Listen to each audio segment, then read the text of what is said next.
Ang mabuting balita ng Panginoon ayon kay San Lucas. Noong panahong iyon, sinabi ni Jesus sa kanyang mga alagad, "Kapag nakita ninyong kubkob na ng mga hukbo ang Jerusalem, talastasin ninyong malapit na ang pagwasak nito.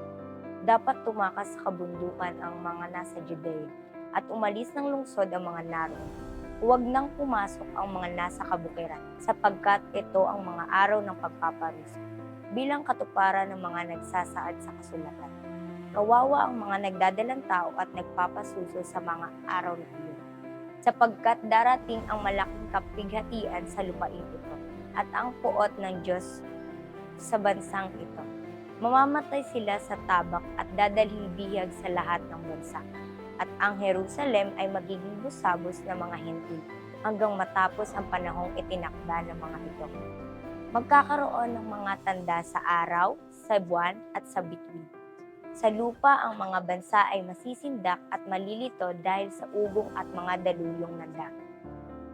Ang mga tao ay hihimatayin sa takot dahil sa pag-iisip sa mga sakunang darating sa sanlibutan, sapagkat mayayanig at mawawala sa kani-kanilang landas ang mga planeta at iba pang katulad nito sa mga kalawang. Sa panahong iyon, ang anak ng tao ay makikita nilang dumarating na nasa alapaap. May dakilang kapangyarihan at malaking karangalan. Kapag nagsimula nang mangyari ang mga bagay na ito, magalak kayo sapagkat malapit na ang pagliligtas sa inyo. Ang mabuting balita ng Panginoon. Ang mabuting balita ay nagbibigay ng isang paghahanda sa bawat isa. Inilahad ang maaaring maganap sa papalapit na pagwasak ng mundo. Iba't ibang sakuna ang pwedeng maranasan ng sangkatauhan.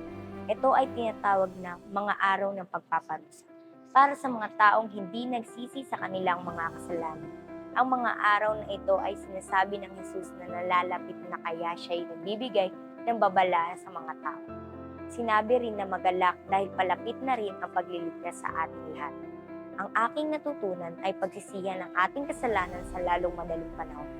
Sa kadahilan ng sasapit ang araw na pagbibigay parusa sa mga nagkakasala. Kaya naman mas mainam na pagsisihan ng ating mga kasalanan upang hindi tayo makaranas ng isang pagdurusa na hindi natin nais. Dagdag pa rito ang pagdarasalang ating isang sandata sa lahat ng darating na sakuna.